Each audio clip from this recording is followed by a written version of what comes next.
جب دل کو سجدوں میں سکون ملنے لگے تو سمجھو کہ سجدے قبول ہو رہے ہیں۔ بہت سکون ہے اس میں جسے لوگ نماز کہتے ہیں۔ اور جانتے ہو سکون کیا ہے؟ اپنے رب سے اکیلے میں بیٹھ کر گفتگو کرنا۔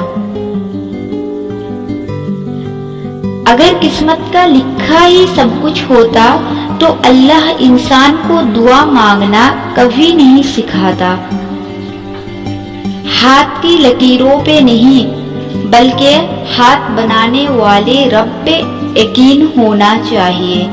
میں تیری رحمت سے بالکل مایوس نہیں ہوں یا اللہ، بس مجھے میری ہر آزمائش میں کامیابی عطا فرما دے۔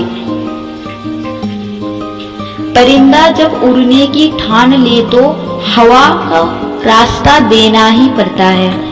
جو انسان پانی سے نہاتا ہے وہ لباس بدلتا ہے، مگر جو انسان پسینے سے نہاتا ہے وہ اتہاس بدلتا ہے۔ محنت اتنی خاموشی سے کرو کہ تمہارا کامیابی شور مچا دے۔ منزلیں چاہے کتنی ہی اونچی کیوں نہ ہو، راستہ ہمیشہ پیروں کے نیچے ہوتے ہیں۔ اگر تم اس وقت مسکرا سکتے ہو جب تم پوری طرح ٹوٹ چکے ہو تو یقین جانو دنیا میں تمہیں کبھی کوئی توڑ نہیں سکتا۔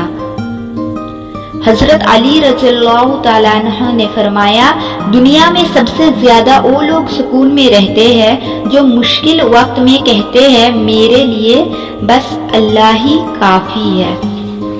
دل اسی سے لگاؤ جس نے دل بنایا ہے۔ کچھ غیر ایسے ملے جو مجھے اپنا بنا گئے، کچھ اپنے ایسے ملے جو غیر کا مطلب بتا گئے۔ ٹوٹ کر مسکرا دینا صبر کی آخری سیڑھی ہے۔ انسان بھی عجیب مزاج کا ہے، جو اس کی طبیعت کو سمجھے وہ اس کو اچھا لگتا ہے اور جو اس کی نیت کو سمجھے وہ اسے برا لگتا ہے۔ حضرت علی رضی اللہ تعالیٰ عنہ نے فرمایا، کوشش کرو کہ تم دنیا میں رہو، دنیا تم میں نہ رہے، کیونکہ کشتی جب تک پانی میں رہتی ہے خوب تیرتی ہے، جب پانی کشتی میں آ جائے تو وہ ڈوب جاتی ہے۔